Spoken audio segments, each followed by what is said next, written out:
के खिलाफ बॉलीवुड के दूसरे भाग के इस एपिसोड में आप सभी का स्वागत है। 17 नवंबर को पटना के गांधी मैदान में अल्लू अर्जुन की फिल्म पुष्पा 2 का ट्रेलर भव्य समारोह में लॉन्च हुआ और इस कार्यक्रम के दौरान गांधी मैदान में मौजूद आम लोगों ने जो तालियां बजाई उसकी गूंज से मुंबई तक बम्बई से जुड़े बॉलीवुड से जुड़े लोगों के कानों तक भी पहुंची। इस गूंज से वह कुछ ज़्यादा ही परेशान नजर आ रहे हैं। कहा जाता है कि बॉलीवुड के फिल्मकार खुद अच्छा काम करने के बजाय दूसरों के अच्छे काम को भी बर्बाद करने के लिए प्रयासरत नजर आते हैं। दूसरी बात, बॉलीवुड का फिल्मकार हमेशा सिनेमा को बांट कर देखते हुए सदैव प्रचार के बल पर अपनी कमीज को ही ज़्यादा सफेद साबित करने पर आमादा रहता है। पटना में संपन्न हुए फिल्म पुष्पा 2 के ट्रेलर लॉन्च कार्यक्रम की सफलता और ट्रेलर की सभी तारीफ करने में लगे हुए हैं। इसी बीच यह बात सामने आई है कि बॉलीवुड की तरफ से इस ट्रेलर लॉन्च कार्यक्रम को रद्द कराने के प्रयास किए गए थे। हम मनगढ़ंत कहानी नहीं सुना रहे हैं आपको, बल्कि हम तो मीडिया रिपोर्ट्स के आधार पर ही इस बात को आप सभी के सामने रख रहे हैं। इस बात से तो आप सभी सहमत होंगे कि मुंबई में ही सबसे अच्छी इवेंट कंपनियां हैं। इसी वजह से पुष्पा 2 के निर्माताओं ने पुष्पा 2 के पटना में ट्रेलर लॉन्च इवेंट को करने की जिम्मेदारी मुंबई की ही एक बहुत चर्चित इवेंट कंपनी को दी थी। उस इवेंट कंपनी ने पटना जाकर अपना काम करना भी शुरू कर दिया था, मगर कुछ दिन बाद अचानक अधर में ही इस इवेंट कंपनी ने इस काम को करने से साफ साफ मना कर वापस लौट आई थी। कहा जाता है मुंबई के एक नामचीन फिल्म प्रोडक्शन हाउस के इशारे पर इस इवेंट कंपनी को पुष्पा 2 के ट्रेलर लॉन्च इवेंट को बीच में ही छोड़कर मुंबई वापस आना पड़ा था, जिससे निर्माता को काफ़ी नुकसान हुआ और पटना के इवेंट का खर्च भी बढ़ गया। फिल्म पुष्पा 2 के निर्माताओं के भलमनसाह देखिए कि अभी तक इस बारे में उन्होंने कुछ भी नहीं कहा और ना ही उस इवेंट कंपनी का नाम ही उजागर किया है।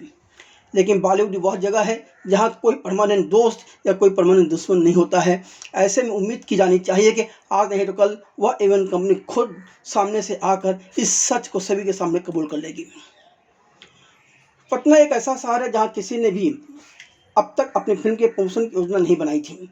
ऐसे में निर्माताओं के लिए पटना में फिल्म के प्रमोशन की शुरुआत का निर्णय बहुत जोखिम भरा था, क्योंकि उन्हें यह एहसास था कि अगर लोग इसमें शामिल नहीं हुए तो यह असफल हो जाएगा, जिसका खामियाजा उन्हें काफ़ी उठाना पड़ेगा। ऐसे जोखिम के वक्त मुंबई की इवेंट कंपनी ने तो उन्हें अधर में लटका दिया था, पर अल्लू अर्जुन ने कहा कि पुष्पा झुकेगा नहीं। तब निर्माताओं ने उससे एक चुनौती को में लेते हुए हैदराबाद की एकदम नई इवेंट कंपनी यूबी इवेंट पर दांव लगाते हुए उसे पटना में इस जिम्मेदारी को करने के लिए भेजा।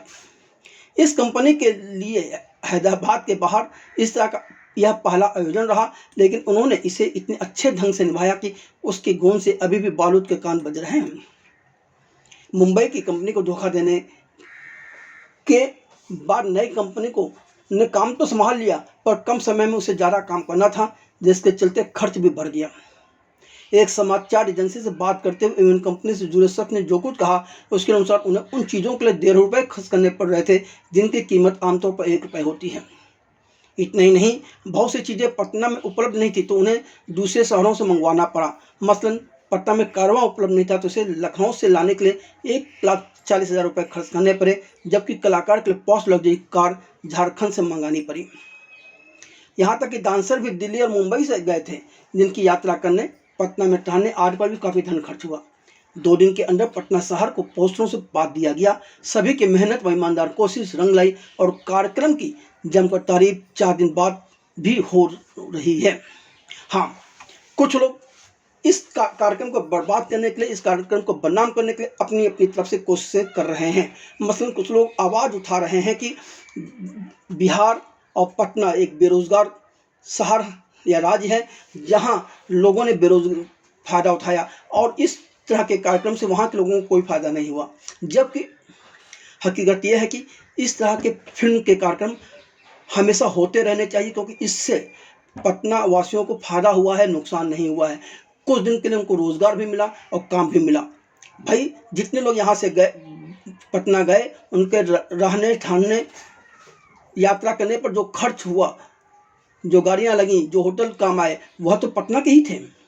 उसका फायदा तो पटना वालों को हुआ।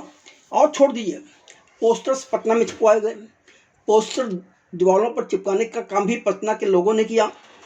इतना ही नहीं, गांधी मैदान में जो स्टेज बना, वह स्टेज बनाने का काम भी पटना के ही लोगों ने किया था, कोई किसी बाहरी ने नहीं किया। तो इस तरह आप देखने जाएंगे बहुत से लोगों को, पटना के तमाम लोगों को काम मिला और उनकी रोजी रोटी आगे बढ़ी।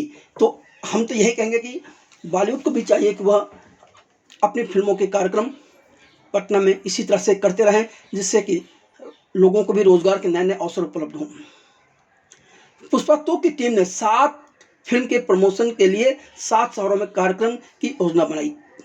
आगामी कार्यक्रम 24 नवंबर को चेन्नई में होने वाला है, लेकिन पटना के अनुभव के चलते मुंबई के कार्यक्रम में बहुत बड़ा बदलाव कर दिया गया है। बताया जा रहा है कि अब मुंबई में बड़ा सार्वजनिक कार्यक्रम नहीं होगा, लेकिन मुंबई में पत्रकारों से बातचीत करने के लिए एक प्रेस कॉन्फ्रेंस वाला कार्यक्रम जरूर होगा। तो वहीं अब दुबई में भी एक कार्यक्रम होने जा रहा है। पटना के ट्रेलर लॉन्च कार्यक्रम को जिस तरह से रोकने के प्रयास किए गए, उसी के चलते अब ट्रेलर लॉन्च के बाद लोग कई तरह के आरोप लगाते हुए सवाल उठा रहे हैं कि असली दोषी कौन है, हु इज कल्प्रिट। जी हाँ, फिल्म पुष्पा 2 में अल्लू अर्जुन के संवाद श्रेयस तलपरे ने डब किए हैं। पार्ट 1 में भी श्रेयस तलपरे ने ही डब किए थे। श्रेयस तलपरे मूलतः मराठी भाषी हैं। ट्रेलर में अल्लू अर्जुन का एक संवाद है, श्रीवल्ली मेरी बाइको है, जब एक पति अपनी बाइको के सुने तो क्या होता है। इस संवाद को लेकर लोग साजिश की आशंका व्यक्त कर रहे हैं, जबकि कोई जरूरी नहीं कि साजिश हो। बाइको मराठी शब्द है, हिंदी में शब्द होता है पत्नी, जबकि मराठी में पति को पति या नौरा दोनों बुलाया जाता है। ऐसे में लोग सवाल उठा रहे हैं कि पत्नी की जगह बाइको शब्द क्यों बोला गया। मीडिया में तो सवाल उठ रहे हैं कि सवाल उठ रहे हैं और पूछा जा रहा है कि हु इज कल्प्रिट। पर हमें ये लगता है कि श्रेयस तलपरे मराठी भाषी हैं, इसलिए उनके मुंह से बाइको शब्द निकल गया और जो डबिंग करवा रहा था उसने इस सब पर ध्यान नहीं दिया, इसलिए ये चीज़ें हुई हैं। इसमें साजिश तो हमें नहीं लगती, पर लोगों का क्या, लोग तो सवाल उठाएंगे। फिल्म के रिलीज में अभी 14 दिन बाकी हैं। इस बीच कई सच उजागर होते रहेंगे और कई सवाल भी उठते रहेंगे। उन पर हमारी नज़र बनी रहेगी और हम आप तक हर जानकारी पहुंचाते रहेंगे। आप सभी बने रहें फिल्मी संगम चैनल पर।